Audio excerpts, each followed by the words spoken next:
I asked a question of what you'd like to see from the channel over the All-Star break and got some really good responses, some really good questions, so let's get right into those.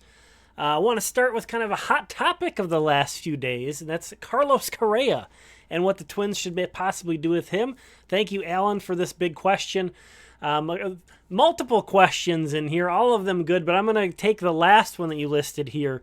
Of when Correa opts out, who gets his money? Now, number one, I reject this question a little bit. I don't know that it's just simply a factor of when Correa opts out. I don't think it's a slam dunk foregone conclusion. He's here somehow. I think probably the smart money is on him opting out. But maybe there's some unforeseen things in the market. I haven't looked too deeply at the class, but I know there's some other good shortstops once again who are free agents. So who knows? Well, we'll just assume that he's leaving. And I'm actually going to tie in another big talking point right now with Ryan Jeffers being hurt. He's out 6 to 8 weeks with a hand injury with the Twins and, kind of passing up a chance to kind of focus on catcher in the draft. It's pretty clear that they could use some more catching. And, if we're trying to figure out if Correa opts out and the Twins have some wiggle room, I think Willson Contreras makes a ton of sense. Guy who was just in the All-Star game, the All-Star starter at catcher for the NL. He's hitting .253 with a .366 on-base percentage and a .455 slugging percentage this year. That's an .821 OPS. That is a .130 OPS plus, which is currently would be a career high. But this is a guy with a .114 OPS plus as a catcher, and he's only 30 years old right now. I say only, of course, that's these days. That's kind of trending towards the end of his career, but that's, for a free agent, that's not by any means an older free agent. So if you're looking forward and thinking about what happens if, the Correa opts out at the end of the year, I think, that would be the first place to look is, addressing a potentially big need at catcher and looking at Willson Contreras of the Cubs. And to be clear, it's not as if Contreras would take all of that $30 million that Correa is occupying right now. So you could also kind of have some more wiggle room to do some other stuff as well. Next question here from Ryan. Thanks for sending this in. A theoretical trade package for Juan Soto just in case Twins ownership is completely insane. Same goes for a few other guys, maybe short series. We'll focus just on Soto. This is, again, another very hot topic, a hot discussion point. I think basically every fan base is having some questions like this. And I mean, of course, why wouldn't you? It's rumored that, we know that Juan Soto rejected an extension offer from the Nationals, so it's rumored that they are kind of taking offers on him. I think it's pretty unlikely that he'll be traded, but, who knows? But yeah, this is one of the better players in baseball. A guy, on top of the trade speculation, he also won the home run derby, oh, by the way. So that, keeps him very much at the front of baseball's mind. But, not only do I think it's maybe not super likely that he gets traded, I think the Twins are not among the more logical destinations for him in a trade. But I did throw something together just so we can kind of get something to look at here. Baseball trade values, take it with a grain of salt. It's not an exact science, but I think it's the best tool that we have to look at. I did build up a trade there to take a look. And I'm assuming that the Nationals are going to make it make sense for them to be moving Juan Soto. I think they're going to want to attach a really bad contract that they've signed to him to get rid of that in addition. So I threw in Patrick Corbin, which, of course, he has an extreme negative trade value. So that does bring down the value coming from the Nationals side. Makes it more likely you can maybe build a potential package. But as you see here, I threw in Alex Kirilloff, Trevor Larnach, Austin Martin, Jose Miranda, Spencer Steer, and Josh Winder. A bunch of the Twins, most valuable trade assets. And it's still not enough to get the deal done. Not only does the value not get there, their model's smart enough to be like, hey, hold on. You're not going to trade, 6 sort of, good but not great pieces for in a trade that has an elite piece coming back. So I think this would be an extremely difficult thing for the Twins to pull off. And more than likely, there's a team that's better suited to do this. And, adding kind of a dead salary in Patrick Corbin isn't really the Twins' MO. Fun to talk about. I totally get why everybody wants to discuss this, but pretty much impossible to see this happening for the Twins. To be fair, would have said the same thing about the Twins signing Carlos Correa this winter. So you never know. And that's maybe a good transition into this question from Kurt, asking, what do you think it would take for the Twins to build a championship team? Now, I think probably what you're trying to ask is what would it take for the Twins to build like a championship favorite? That would be a ton. The Yankees and the Astros are miles ahead of the Twins. I don't want to make it seem like that's not a thing. The Twins are a very flawed team. But you know what? They're in first place. They need to add pieces to this roster to win the division. Once you win the division, the first series you have is only a 3-game series. It's all in your house. I know 0-18 is there. I know it. Nobody's got to go. We know. Nobody's got to go in the comments and remind us. 0-18. Seen them all. No. Okay. So I know that's a thing, to sort of think about winning a series before we get to winning a game. Seems a bit of thinking ahead, but just follow along with me here. They've got problems that need solving. No doubt about it. But kind of jumping back to the Correa thing, there was some people talking about that the Twins should trade Correa. And it's like, I talked about that preseason. That was part of one of my preseason projections of why I was taking the under for the Twins, which was around 500, was I thought they would be kind of what they've been to this point, but that the White Sox would be sort of the third AL powerhouse with the Yankees, the Astros, and just be so far out ahead in the AL Central that really all the Twins had to play for was a wild card, and that they would kind of look at that and say like, well, we're going to cash out on Correa. But I think they need to do everything they can reasonably to give this team a chance. You're in first place. You've got Carlos Correa for this year. What else do you want? If you're not going to try to build a viable potential championship roster, now, when are you going to do it? And remember, when I say that, keep in mind the defending World Series champion is the Atlanta Braves, which was a very flawed team. A team that was under 500 at the All-Star break, a team that only won 88 games.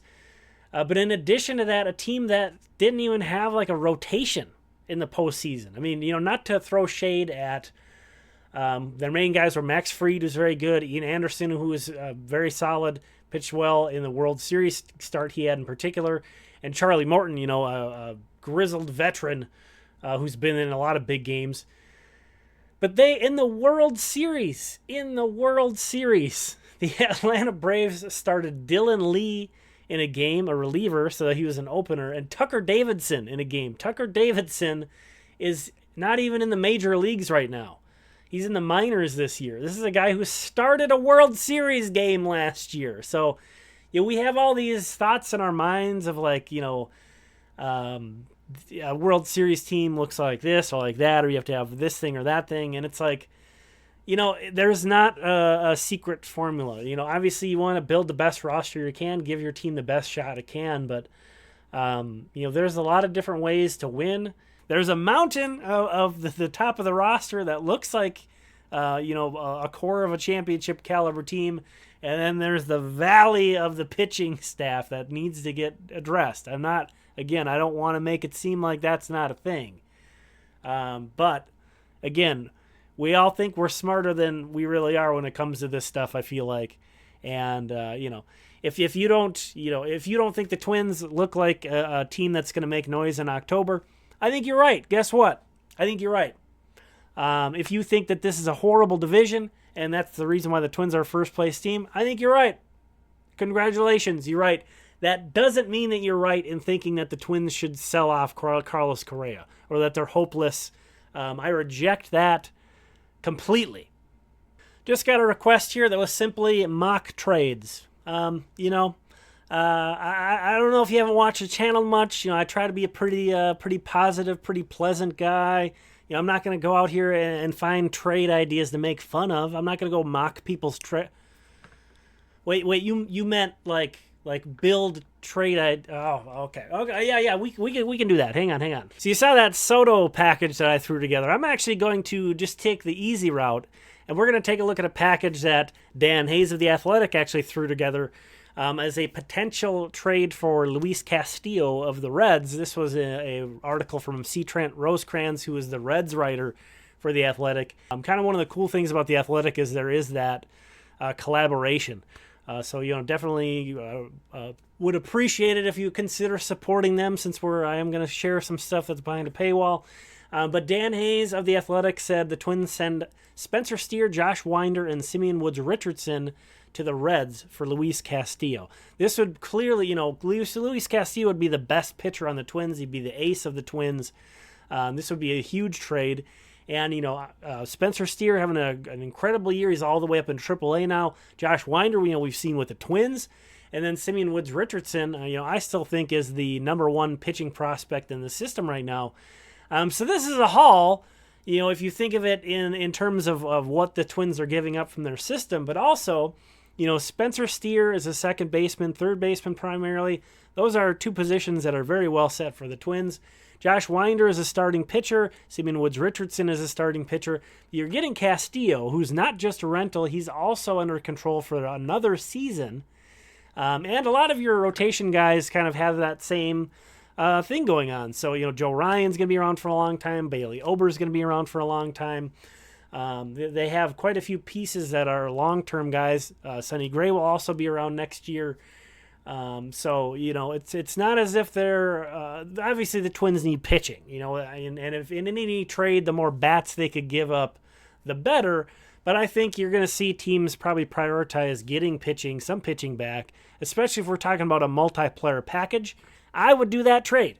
As much as I love the prospects, and again, it's not saying anything bad about Steer, Winder, or Woods-Richardson. It's just that is the type of guy that could really push the needle for the Twins. I talked about it earlier that I don't think they really need back end of the rotation types. I don't think they need any more rotation depth, but they could really use another guy at the top of the rotation. Sonny Gray not really looking great of late really kind of hammers that home as well. Not that I'm that worried about it. I'm hopeful that he gets things pointed in the right direction. But I think that would really be huge. And then you're also going to be able to push someone who's currently in the rotation or that you're holding back for rotation depth into the bullpen. Eric, who always has nice things to say about my tie-dye, asks about the arms the Twins might try to bring up from the minors because this team is not prepared to play tight games. Can't disagree. This bullpen is a mess right now. They've been trying. They've tried a lot of guys. There have been a ton of different pitchers that have cycled through on this Major League roster. Hopefully, we've seen some signs from Giovanni Moran, and hopefully he's kind of a difference maker and continues to pitch well. It seems Yennier Cano maybe is worthy of another shot. He did very poorly with his first audition with the Twins, but he's pitched pretty well in St. Paul this year. Austin Schulfer is a guy who pitched insanely well in Double-A, and this is his first year as a reliever as well. Really seems to be taking to the role. As you might expect, in his first go-around in Triple-A hasn't been as good, but he's another name to kind of consider. Evan Sisk is another guy who's kind of caught some attention. We've talked about him quite a bit on the channel here, showing some highlights especially when he was in Wichita. He's moved up to Triple-A as well, like Schulfer, and he's looking like he might be interesting, especially as a left-handed side armor. Those guys are more, guys you're adding to the back end and seeing if they stick.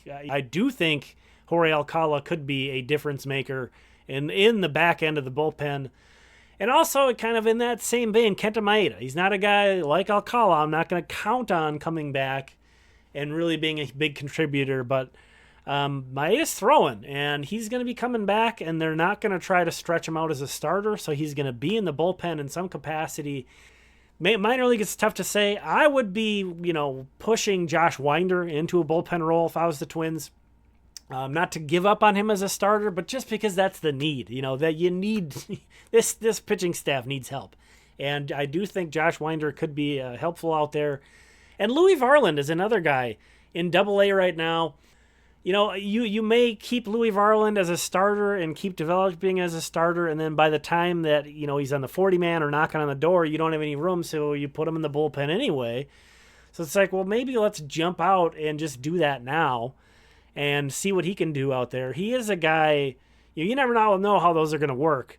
But if you're kind of asking me to find, like, hey, who's the next Griffin Jacks, who if you just hit the easy button and switch him from the rotation to the bullpen, who could really take off, I've talked about Matt Cantorino at end. He's kind of injured right now, pitching his way back. So he's definitely the first guy that sticks out to me. But then Louis Varland is the next guy. And again, Josh Winder fits in there as well. And there were a couple of good requests that I'm actually going to shift focus on to another video, so be looking out for that. I think these will fit well. Da Juice asked for a breakdown of the second half schedule, and I think we'll talk about that and then also kind of go through a standings rundown and an update on each minor league affiliate, because that was another thing that was asked, was Joe asked for a farm update. So I think one of the next couple days here we'll do that, where I talk about the Twins' second half schedule, the standings throughout all the farm, and then kind of discuss generally where we go from here. But if you're looking for, for Joe's question on the farm update, I did do a pre-draft prospect list update. And also I did a mid-season, this was like the actual mid-season, not the All-Star break, but a mid-season Twins minor league All-Star team and bus. So I will put links in the description to both of those videos.